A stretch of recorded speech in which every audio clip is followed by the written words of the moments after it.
আজকে বানাইছি জেলি তরমুজ, নিজের হাতে লাল টুকটুকে জেলি তরমুজ।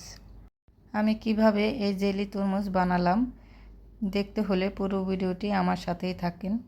আসসালামু আলাইকুম, বৃষ্টি ব্লগ অ্যান্ড রেসিপি থেকে আমি বৃষ্টি বলছি। সবাই কেমন আছেন? আশা করি নিশ্চয়ই ভালো আছেন। আমিও আলহামদুলিল্লাহ ভালো আছি।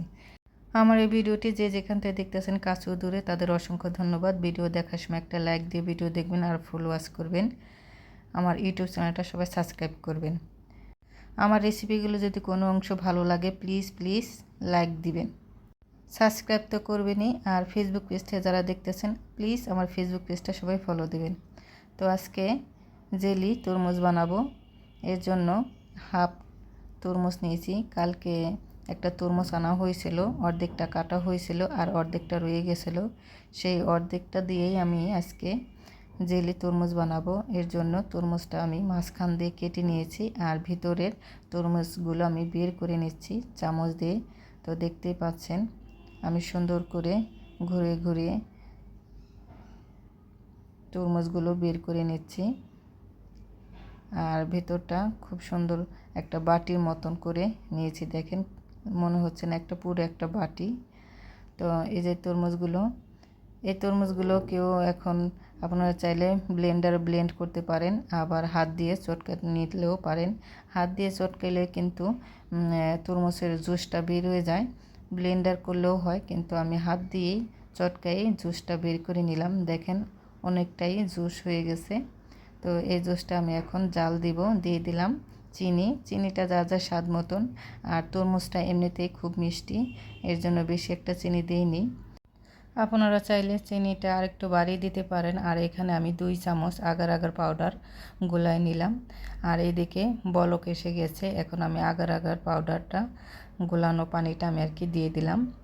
এখন ভালো করে মিশিয়ে নিচ্ছি। আবারও বলক এসে গেছে। আমার কিন্তু হয়ে গেছে। আমি এখন ছাঁকনি দিয়ে ছেঁকে নিলাম। আগার আগার পাউডার দিয়ে 2 মিনিট জাল দিলেই হবে, বেশি জাল দেওয়ার প্রয়োজন নেই। এখন ঠান্ডা হওয়ার জন্য অপেক্ষায় থাকবো। ঠান্ডা হওয়ার পরে ফ্রিজে আমি রেখে দেব আবার 1 ঘন্টার জন্য। তো আমি চলে আসছি 2 ঘন্টা পরে। কত সুন্দর হয়েছে দেখেন, শক্ত হয়ে গেছে। আমি ফ্রিজে 2 ঘন্টা রেখেছিলাম, তারপর বের করে নিয়ে আসলাম। আর এটা কিন্তু খেতে খুব মজা, ঠান্ডা ঠান্ডা খেতে বেশি মজা। তো ফ্রিজে রাখলে বেশি ভালো হয়। ফ্রিজে না রাখলেও জমে যাবে, কিন্তু ফ্রিজে রাখলে ভালো হয়, ঠান্ডা ঠান্ডা খেতে ভালো লাগে। তো এখন আমি চাকু দিয়ে কেটে নিচ্ছি। চাকু দিয়ে আমি আসলে বেশি একটা কাটতে পারি না, এর জন্য একটু কষ্ট হচ্ছিল। পরে আমি বটি দিয়েই কেটে নিয়েছি, কারণ বটি দিয়ে কাটার অভ্যাস বেশি এর জন্য। আর চাকু দিয়ে কাটতে গেলে দেখা গেছে জোর দিয়ে কাটলে মানে তরমুজের জেলিটা বের হয়ে আসতেছিল। তো এর জন্য আমি বটি দিয়ে পরে পিস করে কেটে নিয়েছি। ওই যে দেখেন, এই যে হয়ে গেছে কত সুন্দর জেলি তরমুজ। দেখেন কত সুন্দর হয়েছে, বটি দিয়ে কেটে নিয়েছি, এখন আর খুলে যাচ্ছে না। তো কেমন লাগলো আমার জেলি তরমুজ বানানো রেসিপিটা?